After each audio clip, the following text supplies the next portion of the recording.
Greetings, one and all you magnificent viewers out there in YouTube, and for when I finally get this also on the podcasting side. And before I really go into the intro, remember everyone, for this series, there is a parental guidance warning. This is because of the theming for this, there is literally no way I could do this as like a PG-13 series. This is the Mystery Flesh Pit. And you know what? You're going to hear things of cannibalism, fuck, cursing, lots of gore, all of that good stuff. So honestly, yeah, we're keeping to that guideline. Now, since we're all past that, yes, we are utilizing the Mystery Meat Pit Cipher System Edition. And oh boy, this has been an exciting first few sessions, hasn't it, everyone? I mean, wow, we went from a rescue mission to now, after seeing how everyone's nights were going, we went into to finally see one of the biggest events that go on for the company side down here at the PBSO, down here at the Mystery Meat Pit. We have the company-wide fight club, because you know what? We can't be the happiest place on earth, and unless you expect us to get out some aggression with each other, god damn it.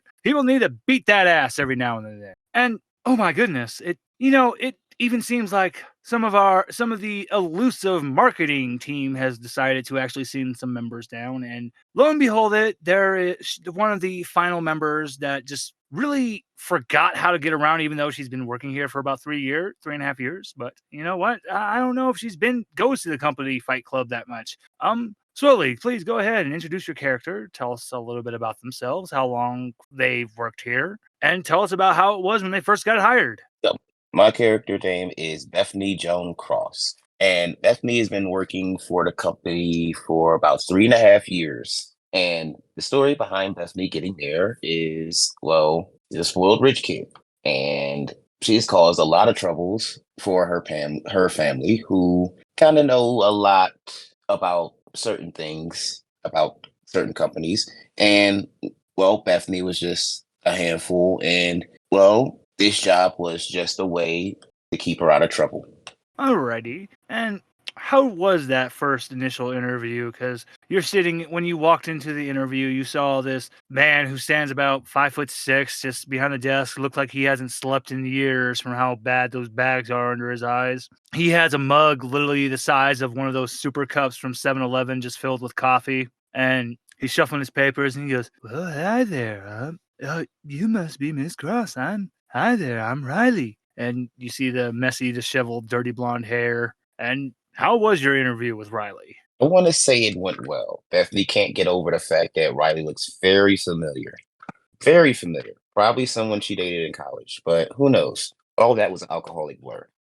Well, as Riley was getting up, his collar shirt went down a little bit. And that's when you noticed a series of scars and then a very specific one on his neck.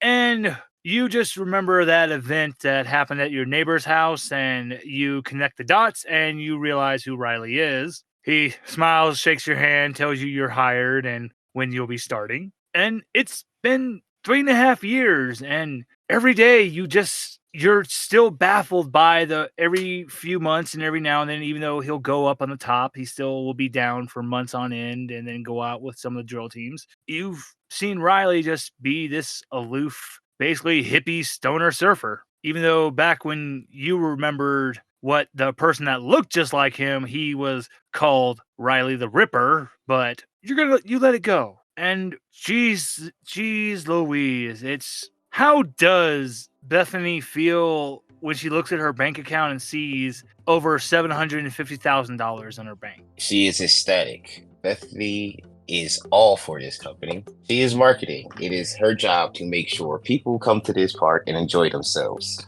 or die trying. And oh god, Bethany, you're admiring your check. You're at your cubicle, and that's when you just hear that horrible, just fucking breathing, and you know it's Todd. The man looks just like a fucking potato, and he's just hello.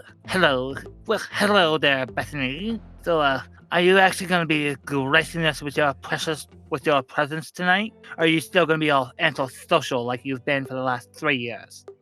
Bethany is filing her nails down and doesn't even look at him, and it's just like, can you please breathe that way and melt the wall? Because your breath, it is amazing. You just hear this. Not in a good way. So you've been hearing also this rhythmic like tapping on the ground as well. And finally You see this jet black onyx cane. It looks like it would be ivory, but you have no idea what animal would have that kind of deep black ivory, a deep black bone like that naturally. So it's terrifying to look at. And then Todd just like his body, his everything just he freezes. It looks like the man's literally just had a stroke. And you see this man, he's very peculiar. He has a very olive skin complexion. Granted, his skin is very wrinkly, but he's still very distinguished and handsome, even for his advanced age. He wears black tortoiseshell glasses. They just hang there on his nose because they don't have the ear ridges. They just sit there perfectly. He has a flat-brimmed black hat, hair that goes all the way to just above the nape of his butt crack, so his hair is exceptionally long. Just as black as the suit that he wears. His alligator skin shoes that are jet black. That's why no one believes that they actually came from an alligator. Everything about him is jet black. And he looks and he goes, "Oh, Todd, how about you let the young lady have a little space? I know you're excited." And I don't know how Bethany would react as you just see Todd. Granted, Todd may be a short potato, but he is a very wide potato. So he looks like he weighs about a good 280, even though he's a good 5'5". And you see this man that even though he's about a good 6'3", but as I said, he looks about a good 70 years old. He picks Todd up with one hand and just moves him away from your cubicle. "Would you be so kind as to join an elderly man to his destination?" Bethany looks at the whole event and looks at the old man and says, "Well, I suppose I have to. After all, you did me a favor." He smiles at you and he holds his arm out for if you wanted to like loop your arm with his, and so he could just walk with you. Well, Bethany does. And as you're walking, this peculiar stranger that you're doing your best to hide your fear and knowing that you've seen that face just attached to so much death. And he's just happily talking with you, telling you about how much he's loved what Anodyne's done for the world. And then he's just, "Oh, listen to me prattle on and on. Please, Miss Cross, how has things been for you in this department?" Breathing down my neck, and it's following me to the bath, somehow fitting in the vents to watch me pee. Everything's fine. Can't complain. "I do believe I could help with that because you're being so kind to help such a frail old man along his way. Joker." He just looks to his left and says Joker, and to your right, Bethany, you see a swirl of smoke just start forming, and then what looks like feet, and then legs, and then a black suit, and then a body, and then finally a person with hair down just past his shoulders, wearing an eye patch over his left eye with a Jolly Roger smile on it, and a pork pie hat appears from the swirling smoke. "Hey boss, how's it going? What can I do for you?" "Oh, Joker, could you be so kind and have a talk with this one named, what was it, Miss Cross?" I don't really remember. Tim, Francis? Wait, are you talking about the little potato Todd? Yeah, that's him. "Yes, Joker, how about you do me a favor and go play a joke on him?" "I got you, boss. Now, is this one that you want him to be able to come back from?" "No, make it clean." "Got it, boss." And he takes a drag from a cigarette, Bethany. And as you look, he takes a drag. The cigarette doesn't diminish. It doesn't burn along, but he breathes in deep and blows out this strange purple and green smoke that swirls away, and his body absorbs into it, and he swirls and disappears. Ooh. "Do believe you will be having an easier time in your department, my dear Miss Cross." Oh, I do appreciate this. Obviously, I don't get anything for free. Well, go ahead, sir. Oh, I was just going to say, Bethany, you noticed as your arm was wrapped around his arm literally feels like a steel girder. Ooh. She wouldn't say anything about it. He just looks at you, Bethany, and just lets out a little chuckle. No, I do believe you people of this age have that saying, nothing is free. Well, my dear, I am one of the, I guess people of this age would say, the old school. I just believe in offering a helping hand to those who are in need.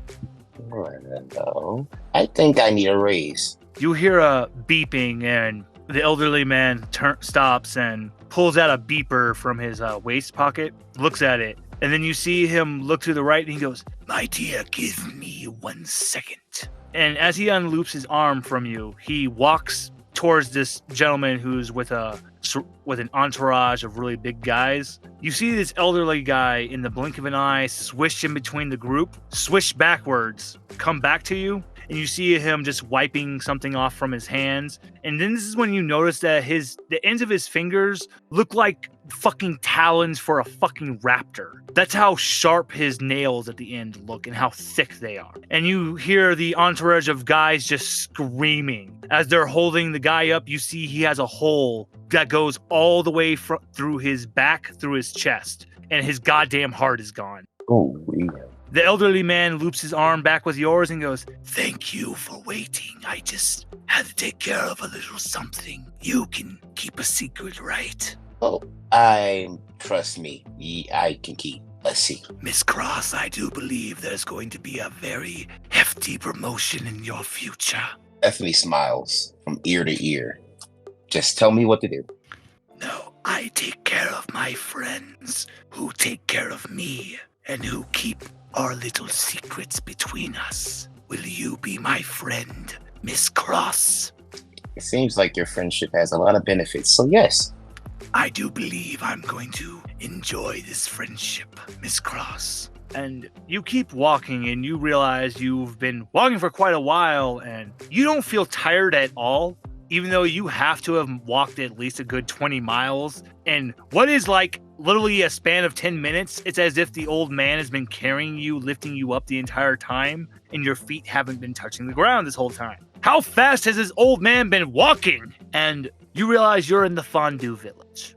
Now, Bethany, to describe the Fondue Village, what this looks like. So what they've literally done is carved out a section of the PBSO to make a literal canyon of flesh. And in the walls of this flesh canyon, they've made literal cliff dwellings. And that's where you guys all live, your employee. And so you're like, wait, what am I doing? Oh, and that's when you realize it's that stupid company fucking Fight Club bullshit. Why would this old man want to be going there, though? I'll leave it up to you if you want to ask. Yeah, Bethany looks at the old man and asks, what are we doing here? This is where the poor workers live. Oh, my dear Bethany. Number one, we need to change that attitude. Just because someone has less income than others does not make them less of a human being. Some of the best people I have known have barely had a few grains. One of my best friends in life, he spent literally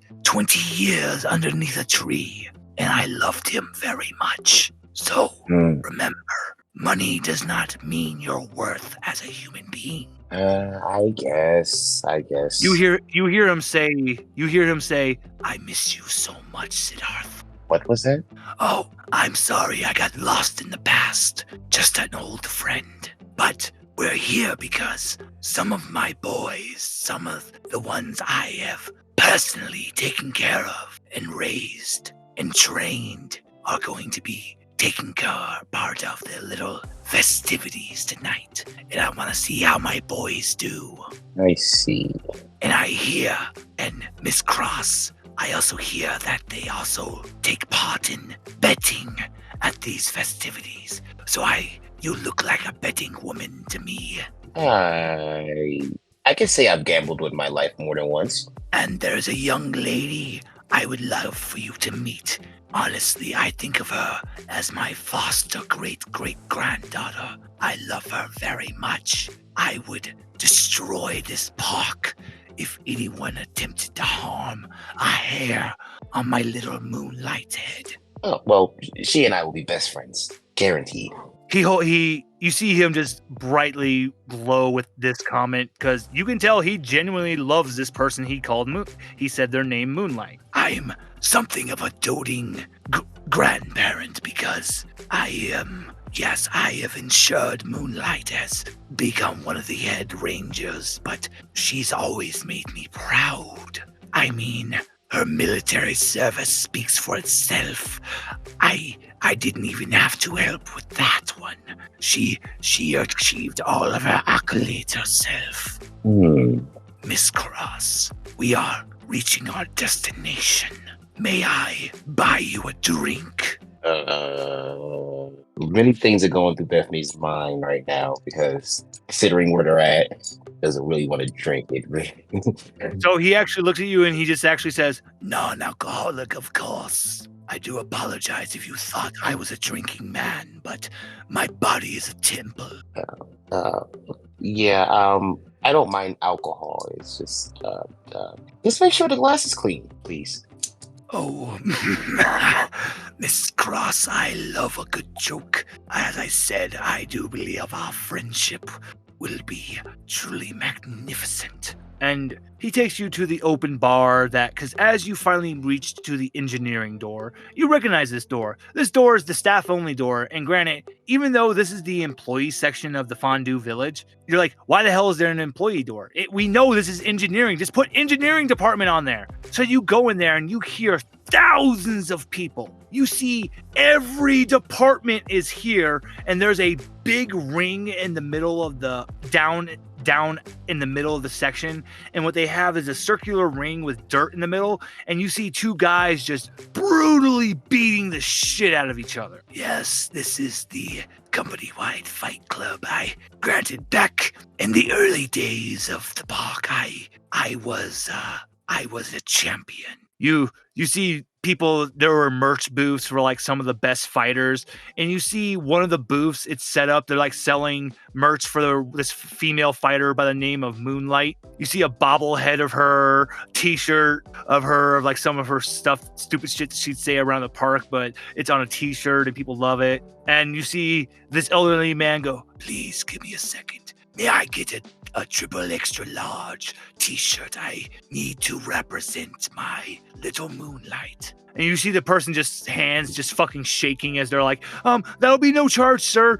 Oh, don't be silly. I am not above anyone in this park. I will actually pay double. And he hands him, you see what is clearly $100 bill, and he says, keep the change, my good boy. You work very hard. Do not undersell what you do here. Come, Miss Cross. Let us keep going.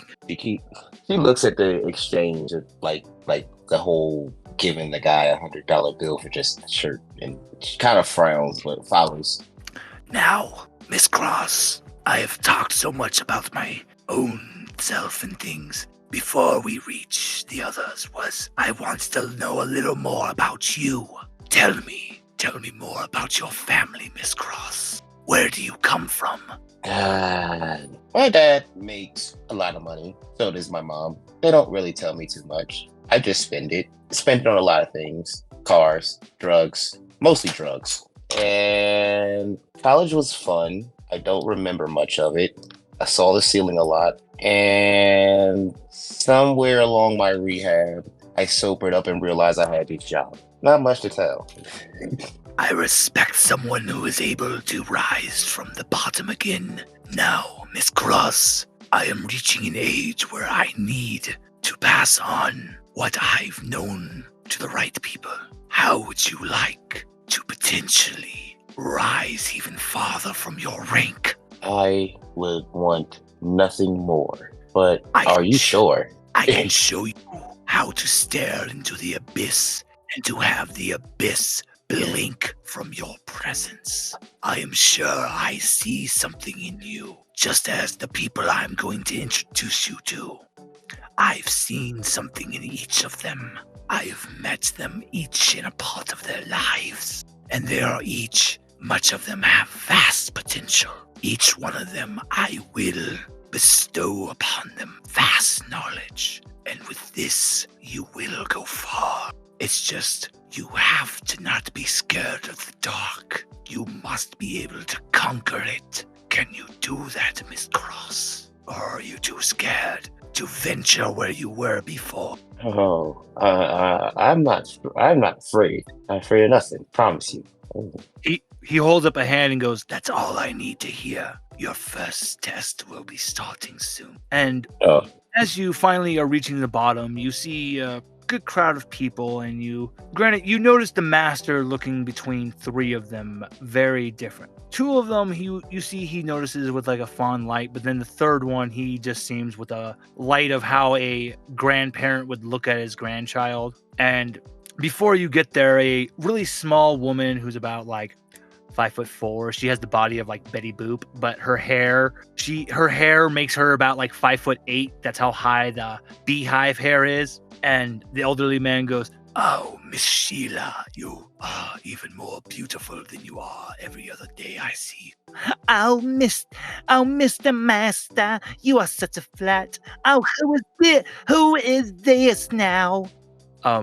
Bethany, you see Sheila. You notice that she is actually one of the big higher-ups from HR. It's like, oh, hi. So yes, Bethany is going to be very nice because she's HR. Oh, hi. Nice to meet you. Extends her hand and everything. Oh my goodness, I did not know you were friends with the master. Oh, you know what, that just makes things even more different. Well, what are you doing here, Miss Cross? I was invited. I did not expect to see you here either. Oh, well, I actually take care of the paperwork here at the fights. Are you saying that you actually want to take part in tonight's festivities, my dear? Bethany's eyes grows wide as she looks to the master. Well, there are quite a many female fighters, female department members that actually take part in the fights, so it wouldn't be that uncouth, actually. But that is up to Miss Cross, dear Sheila. Right now, Bethany is thinking that this is a test, that has to be part of the whole thing of trying to get promoted. So yeah, I yes, I will be participating. Sheila just does like a little jump and goes, "Oh my goodness, I'll get you signed up right away, my dear. Let me go do this right now. I got a very special person you'll be facing then. Oh. And she goes to run off. You can just take your time on that. No rush. Oh, she's gone. She is gone. And you notice this like board that lists people fighting, and you see your name is listed on there. I'm pretty sure Beth. I was just gonna say, you see all these people running to this like open hole in the like this it looks like a dumbwaiter window, and they're just throwing money into it, and money's getting pulled away. They're making bets already. Miss Cross, I do believe you're making an unexpected noise here. I'm very impressed with you. I don't think the noise is unexpected. I'm pretty sure I pissed off a lot of people in this party. Now come. I would like you to meet a few people. Now, Moonlight, Sticky Joe, and Yuretsi, you guys are still just talking about this whole cup incident. And Moonlight, you are going to be getting ready to turn that in, and that's when you notice the first thing you notice a very familiar tapping, and then you notice him with standing at his 6'3". Granted, even with all of his jet black on, you recognize that smiling face anywhere. You see the master. Granddad! She just glomps him. He opens his arm and just wraps you up in a big bear hug, picking you up in the air, and then he literally throws you into the air, Moonlight, and catches you, and then catches you and hugs you. Yes, my little Moonlight. Moonlight, I would like you to introduce you to someone. This is Miss Bethany Cross from marketing. Hey, how you doing? I stick out my hand.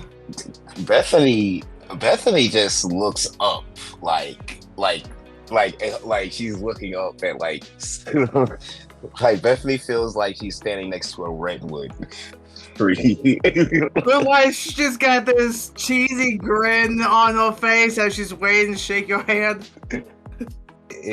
Bethany reluctantly extends her hand because she's afraid you're going to crush it. Roll a d20 real quick, Swoley. Oh, no. Bethany, roll a d20. Okay, hold on. Shit. Where the fuck is it? Anyway. I mean, to be fair, I did lift the one guy completely off the ground when I shook his head. That's a 12. Okay, it doesn't hurt, but Moonlight literally picks you up off the ground and violently shakes you up and down while she shakes your hand. Oh, sorry. I'm a little stronger than I remember. And Miss Cross, this is also, you've probably heard rumors and maybe even legends of his prowess, but this is the Sticky Joe and his little friend Glomp. And you see a gas bowel on this man's shoulder just look at you and just go. And Sticky Joe, can you describe yourself for Miss Cross? Sticky Joe, somebody got him some MMA shorts for tonight. He's still got some duct tape wrapped all around his knuckles and stuff. Twirls his beautiful Burt Reynolds mustache towards our new esteemed guest and outstretches one of his hands. With a name like Sticky Joe, she doesn't want to touch him. So It's not an option. And then the master happily looks and goes, And finally, Miss Cross, this is one of our most gifted park guides. This is Miss Uretzi. Oh, Uretzi, how's Bruno doing? and the master winks at you, Uretzi, and like not a flirting way, but a playful way. She's like, oh, he's doing good. And I made some more treats for you if you want to come by later. Uretzi, you always know exactly what I love your treats. Yes, I will be by later. Now, Food is a love language. And the master, he looks up at the board, and that's when his face is just beaming with happiness. And he looks at you, Moonlight, and goes, do my eyes deceive me? Moonlight, are you actually fighting tonight? Yes, I am. and that's when he finally notices the cup in your hand and goes, Moonlight, what is that? Oh, this? Oh, shit, I gotta find Riley. I'll be back, Granddad. wait, he actually asks you to hold, just to wait a second. He goes, Wait, what do you mean, Moonlight? Oh, yeah. I'm sorry, Granddad. So, someone was trying to kill Sticky Joe, with his poison, and I gotta let Riley and the other old people in black know. I tasted it. It was drink later. you see the master's face just goes to like a look of just pure, intense, murderous bloodlust for a fraction of a second. Far off in the distance, a baby cries. One of the people in the stand shits his pants. Oh, that's the third time this week! And literally like some of the windows like shatter and burst. And then the master goes back to having a gentle smile on his face and goes, My dear, I will go tell Riley. You sure? Because I kind of want to give him a quick kiss for good luck. You know what? How about we both go? Okay. Oh, he's gonna be so happy to see both of us. And Miss Cross, I will leave you with Sticky Joe and Uretzi. I have something I must take care of real quick. And I will be back to watch all of the fights with you. Okay, I'll stay here with the guy named Sticky Joe. Sticky Joe's gonna pat you on the shoulder, and now you're just like stuck. So as he's walking off, you're being pulled with him.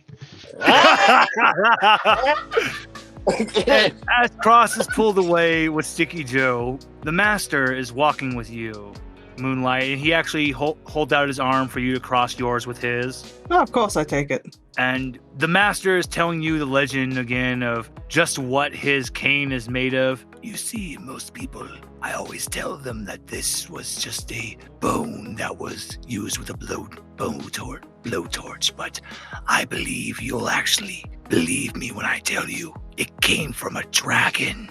Ooh. I've heard legends of dragons in the Amazon. Yes. Uretzi.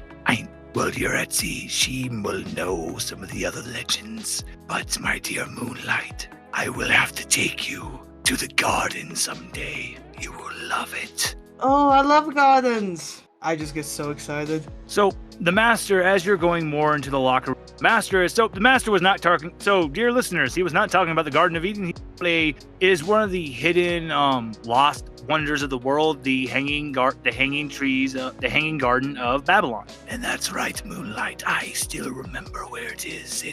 I just don't like people to go there because you know how people like to damage things. Oh, God, yes.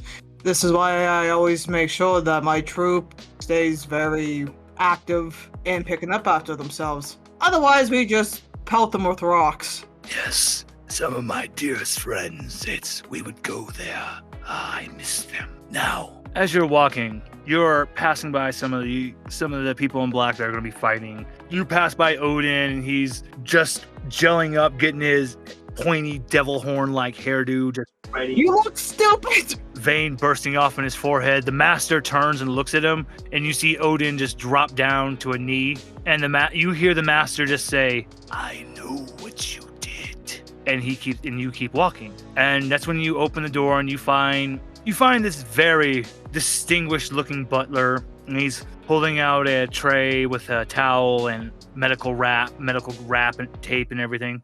And Riley has just been warming up, just been doing different exercises, kicking, punching, elbowing, shadow fighting. And he turns and he just turns bright red because he sees you guys and he goes, oh, he sees you, Moonlight, and goes, ah! And then he sees the master and he just instantly clams up and drops down to his knees into a sitting position and goes, Father? Oh, there's my little boy. Riley, Moonlight, and I have something to tell you. Moonlight, would you be so kind to inform Riley? Oh, yeah. So I pull away from Masto's arm a bit. I go over to Riley and I show him the cup. Riley, I think it's very important that you know, as well as the rest of the people in black, someone tried to kill Sticky Joe with this drain cleaner. Riley's eyes go wide. You see Riley mouth something.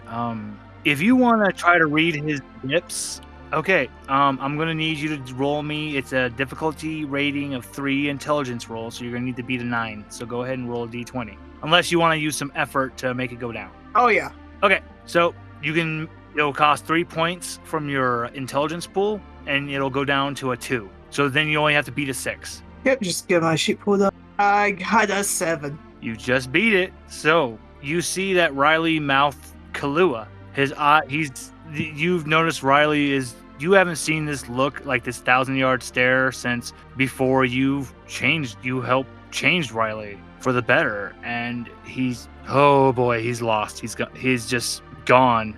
I put my hands on his shoulders and give him a gentle rub. Hey, Riley. Riley looks at you. I may not know entirely what this is about, but I think I can guess. I'm not gonna tell you to not do anything, because I do understand, but can you promise to come back safely to me? Riley gently rubs your side of your cheek, Moonlight, and says, I need you to trust me, and I will be right back to you, Moonlight. And he's not saying it in his trademark slow voice. He's got a stern, strong look in his eye. You do what you gotta do. The master looks at Riley and goes, Riley, do you wish to institute the bylaw? Is this enough proof, Father? Yes, and I finally found the other evidence we needed. I'm sorry I couldn't tell you before, but remember, we had to keep this a secret. You have your evidence. Do you wish to proceed with your vengeance? You hear a dripping on the ground, Moonlight, and you see blood is trickling down from Riley's fist from how hard he's squeezing his nails digging into his hand, and he says, Yes, I will go speak to the officiants. Moonlight. Yes, Granddad? Can you fill Riley with luck for me? Yes. Anything for you and for Riley. I will be going. I'll meet you at the stands. I'll see you though. The master ducks through the door. Riley he looks at you, Moonlight, and he gives you a big hug. I drop the cup and I hug him back. Literally the floor starts to dissolve. I quickly grab the cup. No, it's okay. Riley he actually just keeps holding you tight. Then I'm not gonna let go. My dear, it's perfectly fine. You don't need to worry about the floor. I glance to the side. The butler's still just there standing. He's not watching you guys. He's looking off in the distance to make sure he's not looking at you. Hey, I'm fully clothed this time. A mere fight assistant has no right to gaze upon champions. Then how do you bottle us if you can't even look at us? Riley goes, let me show you. He chuckles and he holds out his hand. The butler comes over without even looking at Riley at all. He perfectly wraps Riley's fist. There you are, good sir. Ooh. I have been Riley's fight assistant since his days in the blood pit. I heard of that. Yes, back when he was called the Glorious Fang. Riley, is he coming back tonight? No, Alfred. I'm gonna rip. Moonlight just kind of frowns and pats Riley on the head. He gets that goofy dumb face again. Hey, I said you do what you gotta do. And I would be the dumbest hypocrite alive if I told you anything else right now. She kisses him on the cheek. So, about those moves you were doing just a moment ago, you mind keep telling me a couple tricks of yours? I wink at him. He looks at you, Moonlight, and he just goes, Moonlight, I love you. I love you too. And you spar with Riley for a few minutes. While you two are sparring in the room, the master, as he's walking, he goes from a smile on his face to back to that intense rage. Just every vein on his forehead is just bulging. And every time he steps on the floor, his foot sinks into the concrete. He holds a palm to the wall and then just lightly presses his hand fully against it, and just literally the whole hallway shakes as there just a gargantuan crater forms where his hand was, and he just keeps walking. He holds out a picture. Well, he pulls out a gold locket, and in the locket he opens it.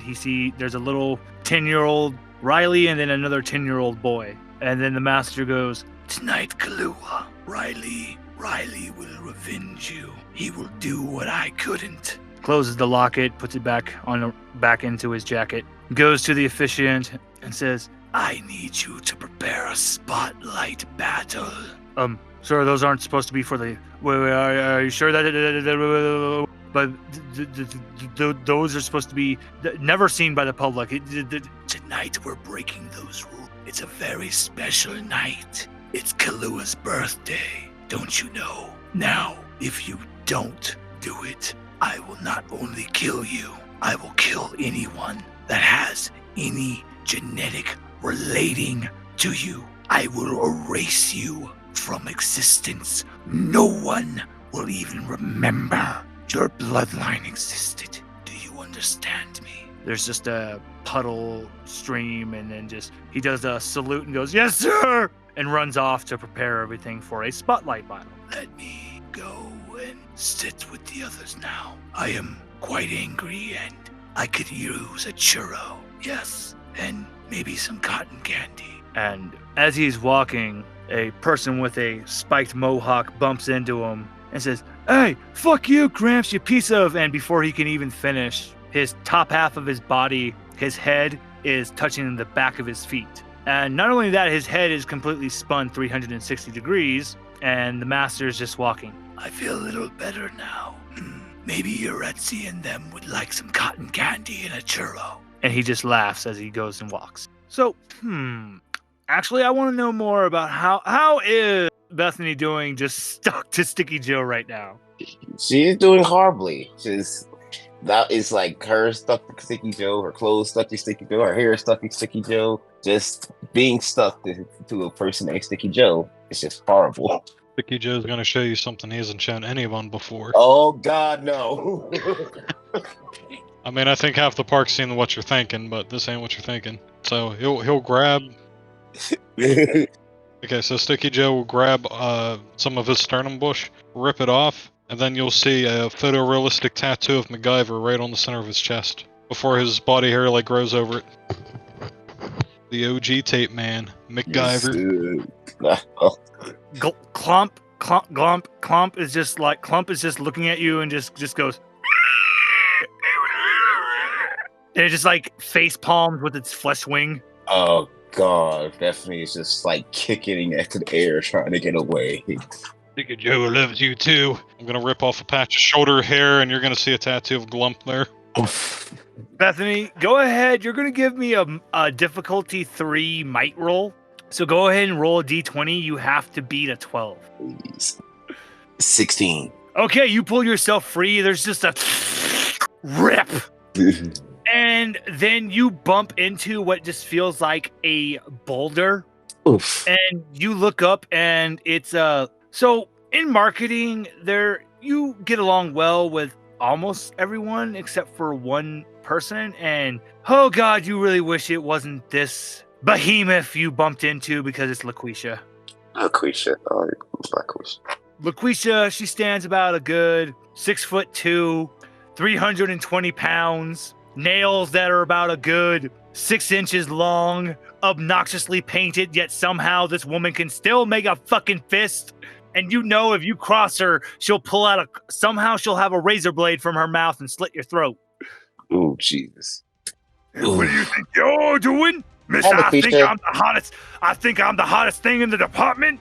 I am. You fall on your ass. Oh, hell no. It's finally time for me to show why LaQuisha is the greatest and hottest of them all. That's it. Your ass is mine, little girl. Oh, shit. Like, this bitch is going to eat me. I'm going to scramble to get to her feet and run. She actually goes to sign up for the fight. LaQuisha's name pops up on the board. Everyone immediately starts going to go bet even more. And LaQuisha is taking off her goddamn earrings. She's got one off. She's got two, and she's going for the rings. And she just looks at you and goes, and then she just looks at you and finally just says, "How you doing?" Bethany is looking for a way out of this situation. She looks left, looks right. Where's Sticky Joe? Where'd he go? He's right behind you.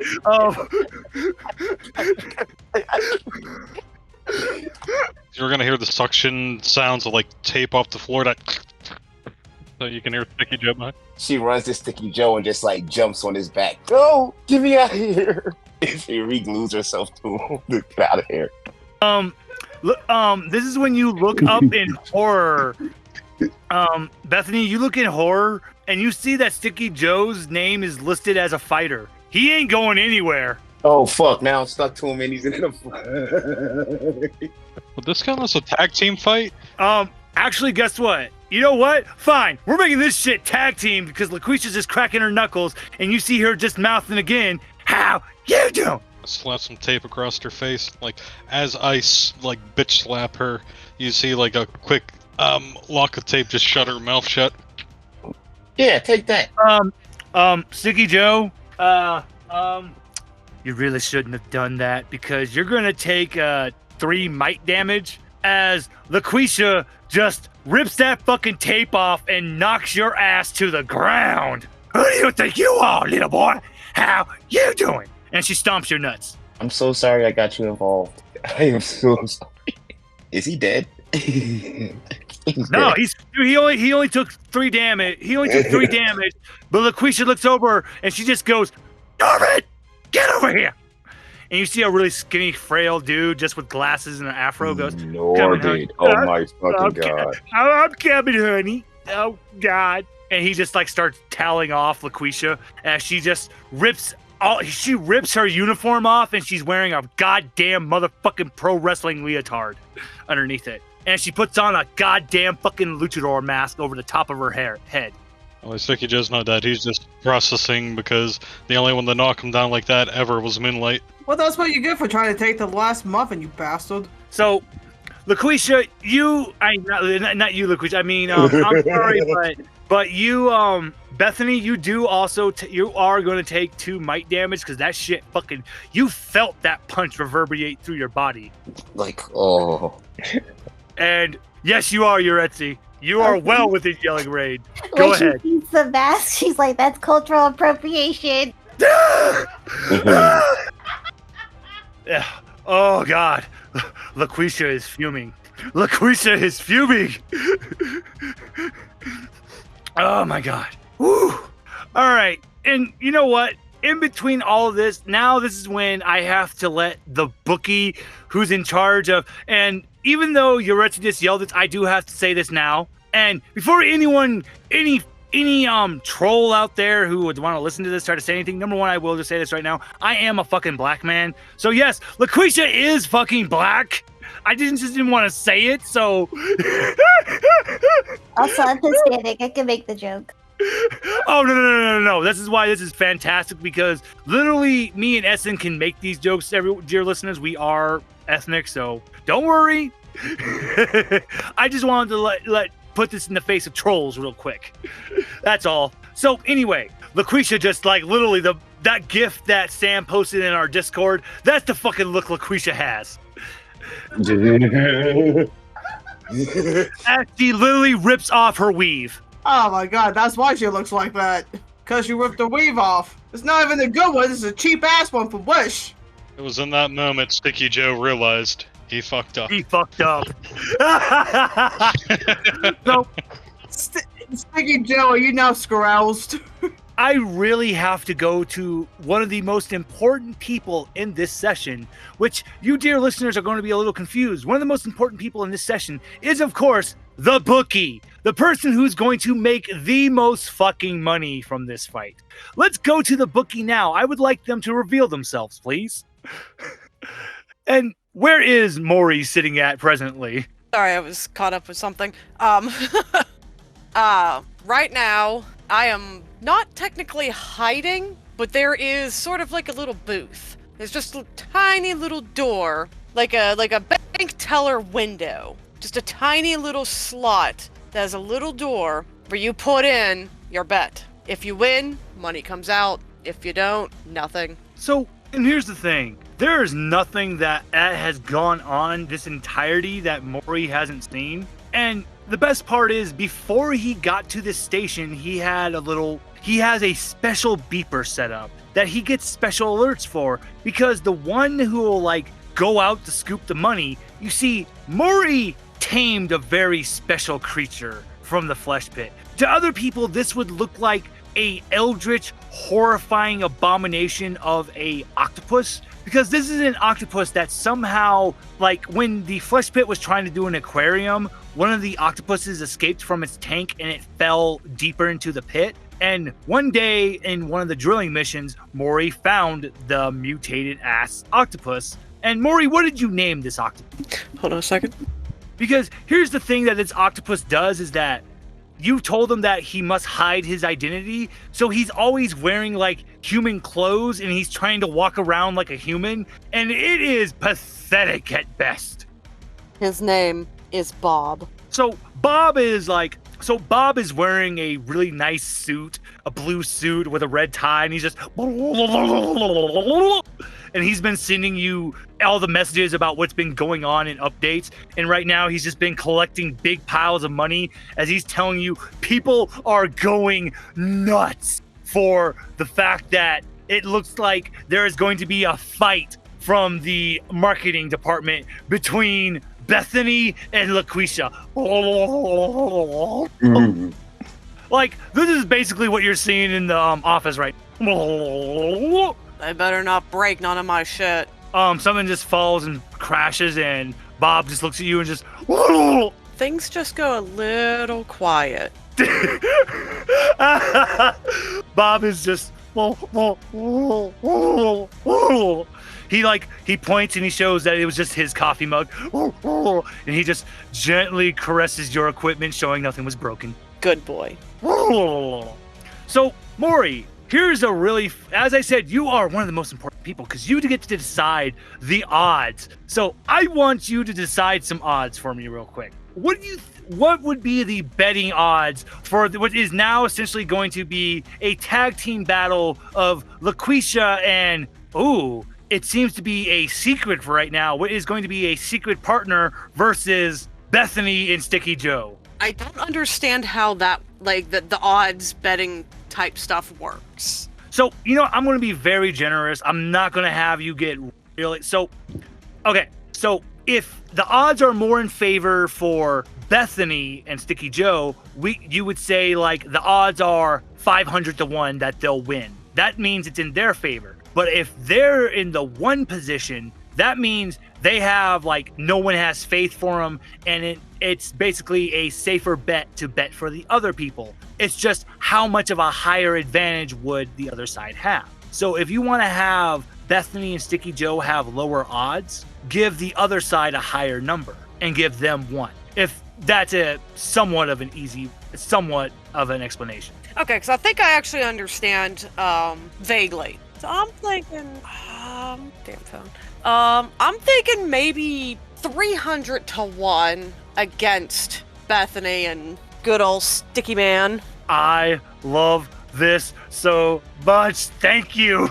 Thank you. Because literally, I was hoping to say this because everyone in that room, everyone there is betting on the other team. Now, here's my thing, though. Since no one knows you're doing this, Maury, you still get to bet, though. Never mix business with pleasure.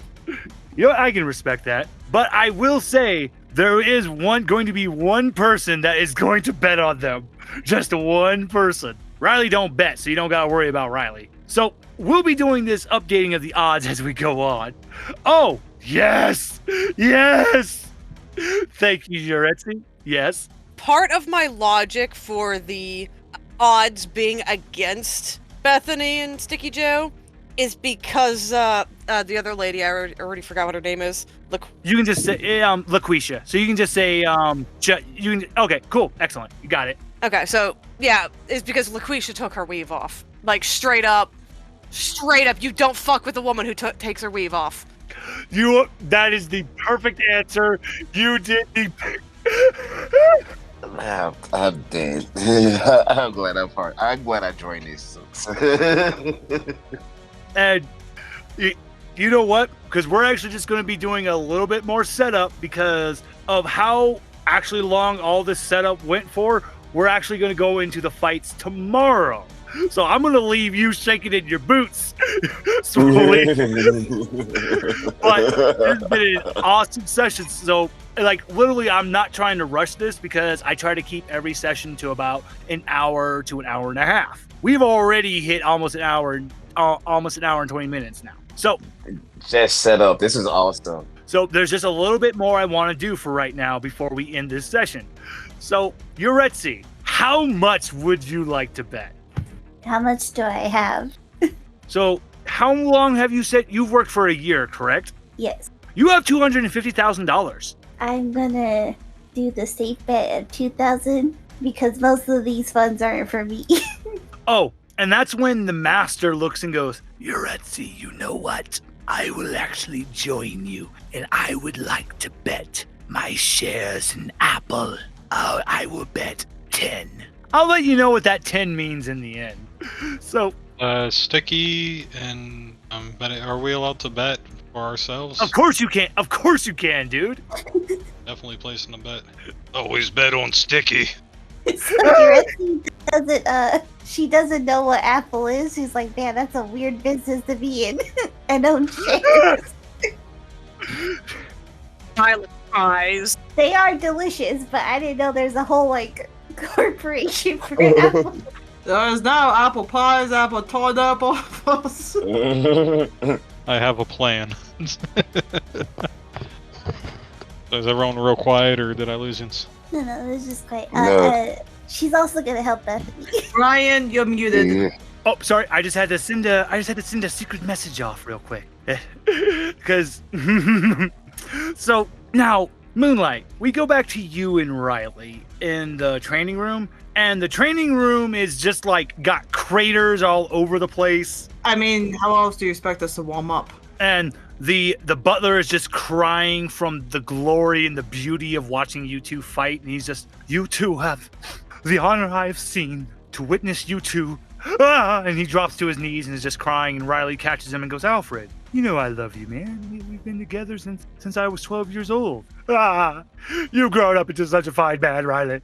I'm so proud of you. Aw, how cute. Oh, and Miss Moonlight, your fists are lethal weapons. You should be so proud.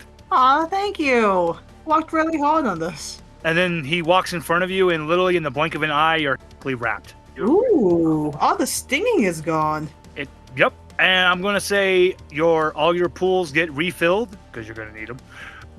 And Wait, pools? your pools, your number pools from your might and everything, you get to refill everything. And that's when a ref comes out, pokes his head, and goes, "Hey, Riley, we're ready for you out there. So are you ready to fight that person from the fight that person from?" And Riley holds up his hand and goes, "Hey, Moonlight, I'll see you in a bit." Okay, have fun. And I slap his ass. Riley just blows you a kiss. And so, to describe how Riley walks out, Riley is actually just wearing his trademark shorts that he would wear when he would go on assassinations and when he was fighting in what was called the blood pits. Now, normally, Riley actually wears tattoo cover-up all over his arms and his legs to hide his scars, because when he comes out, everyone for the first time sees that Riley's body is completely riddled in horrendous scars. There's bullet wounds, sword wounds, stab wounds. There's a monstrous scar that goes along the entirety of the length of his back. And Riley doesn't walk to the side of the people in black to represent them. He actually walks to the side of representing all the other squads. And he looks over at Odin and he just mouths the words, "Don't pussy out, bitch."